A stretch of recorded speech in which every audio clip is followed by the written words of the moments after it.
Some memories never fade. Not because we forget them, but because they've been locked away, like a dusty plastic box buried in the basement, stuffed with fragments of childhood, sealed tight under layers of years and silence.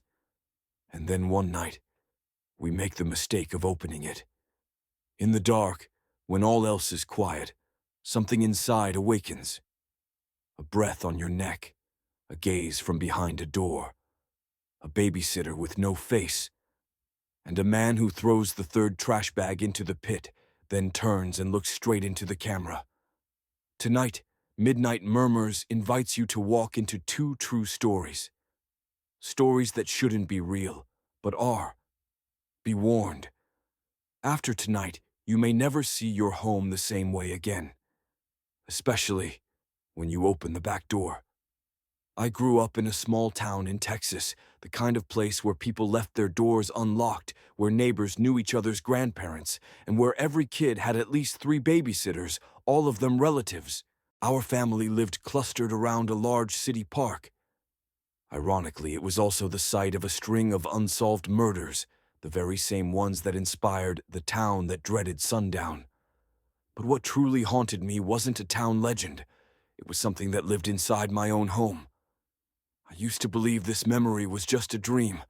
After all, I was barely 4 or 5 years old. But something about it lingered, something silent shadowed clawing at my sleep every night. I remember a cold winter evening. I had been sent out to the back porch, no coat, just a t-shirt and shorts. I didn't cry, I didn't call for help. I just sat there shivering. The cold seeped into my skin, biting deeper with every minute. Eventually I stood, quietly crept back inside. Each footstep down the hallway felt like it might shatter the floor beneath me. And then I felt it. A breath, a freezing draft creeping across my neck. Not just cold, damp, sticky. Like someone's hand had just brushed my skin. I turned. No one was there. The house was silent, frighteningly so. Living room empty, kitchen cold, bedroom dark, and then the sound. Thump, thump, bare feet, on wood, coming down the hallway. Closer, closer, I never looked back. I ran, curled into the corner of my room, held my breath and waited. I didn't cry, I didn't sleep.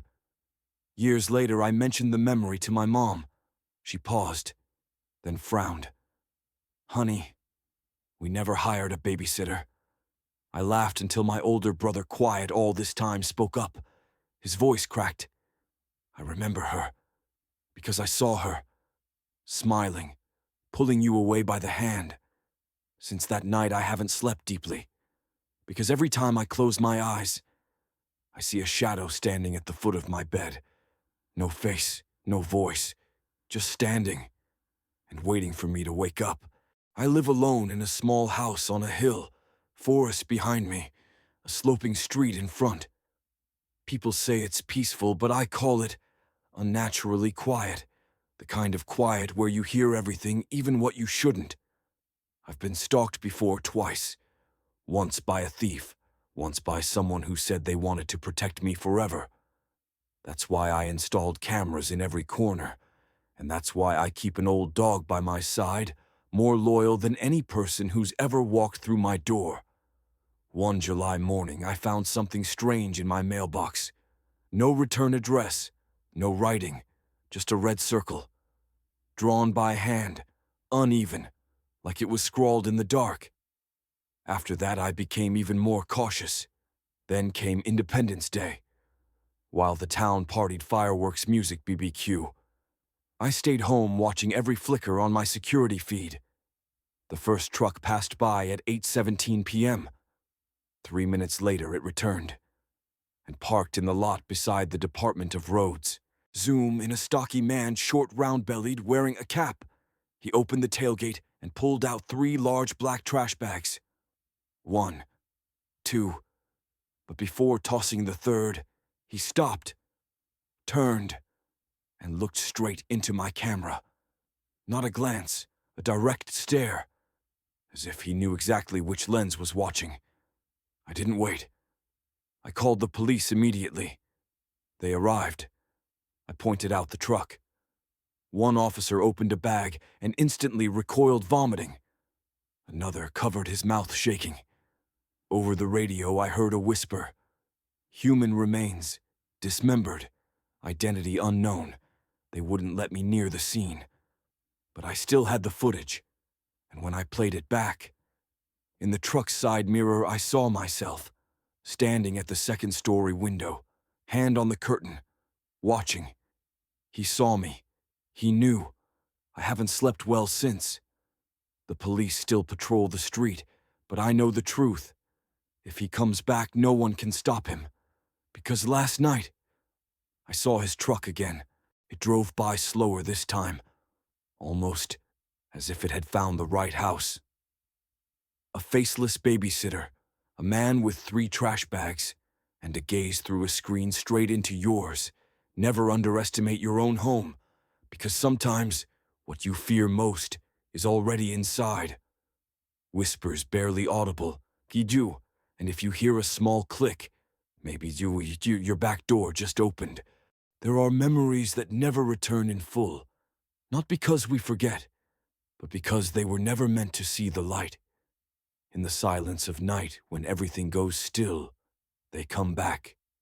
A breath against the back of your neck, an eye watching through a door that should have been shut, a plastic bag brushing metal at 2:14 a.m.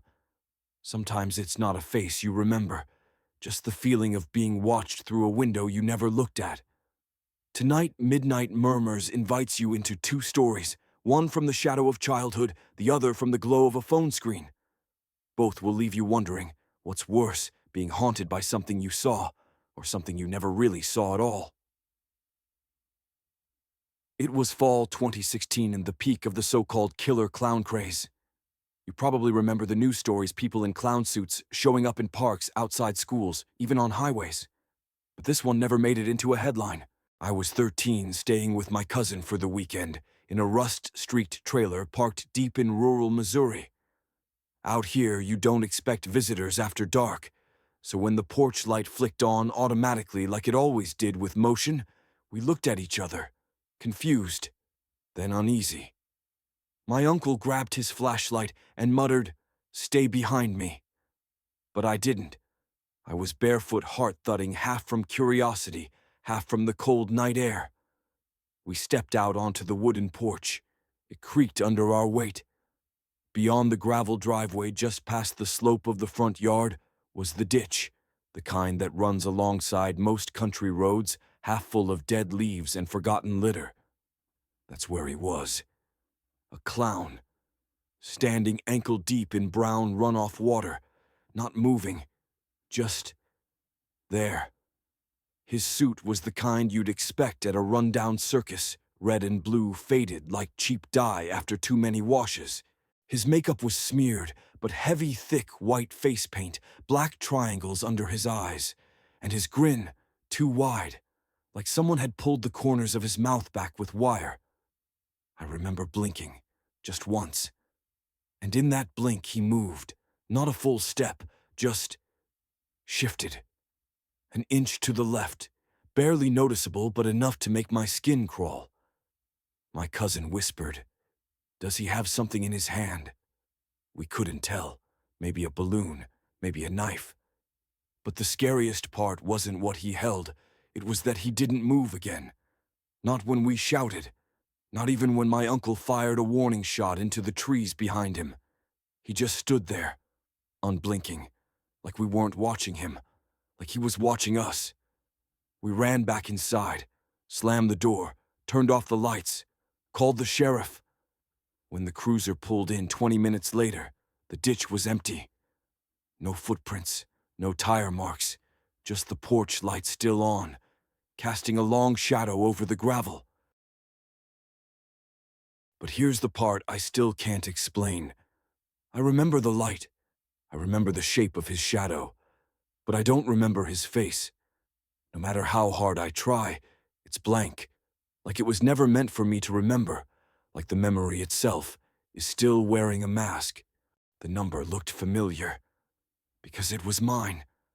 Not the one I use now, my old number. From a flip phone I hadn't touched in nearly a decade. The SIM card had been deactivated. The carrier confirmed it was no longer in circulation. But at 2:14 a.m., my current phone lit up. One message: I see you. I froze. The chill didn't come from outside, but from somewhere deeper, like memory jolting back awake. I replied, shaky thumbs. Who is this? No response. The next night, same time, new message. You remember me, don't you? I tried tracing it, nothing. A ghost number. The logs showed nothing sent or received. But the messages kept coming. And they knew things. My first dog's name. What I whispered before closing my dad's casket. Even the drawing I taped under my childhood bed. Things no one should know. At 3:03 a.m., the next message arrived. I'm outside. I ran to the door, locked it, then unlocked and locked again just to be sure. My breath fogged the glass. I stood there not daring to peek. The silence was thicker than the dark. When morning came, I found the deadbolt unlocked. But worse, there was a fingerprint on the inside of the glass. My fingerprint. Only I never touched the glass. I started logging everything. Battery levels, door status, sleep times. But the more I tracked, the more reality warped. I would find the lights on when I remembered turning them off. The fridge door ajar. A voicemail from no number, nothing but static. But layered beneath it, barely audible, was laughter. Faint, familiar, almost theatrical. I used to think the scariest thing was someone breaking in. Now I wonder if someone ever left. The messages stopped. For weeks, until last night. Another text, same dead number. You never really left the ditch. I dropped the phone, and then I saw it. Through the peephole, not a face, just a shape. Tall, still. The porch light cast it perfectly across the concrete, a shadow that didn't flicker, just like back then, in Missouri, in the ditch. I still don't remember the clown's face, but the shadow that's followed me my whole life. Maybe he was never outside. Maybe he was always inside, a part of what we forget to forget. Memories bleed. They don't knock first. So if you wake up at 2:14 a.m. tonight, don't check your phone, don't answer the ping, and whatever you do, don't turn on the porch light. Because if you see the shadow, it's already too late. Midnight Murmurs. We don't whisper to scare you. We whisper to warn. I see you.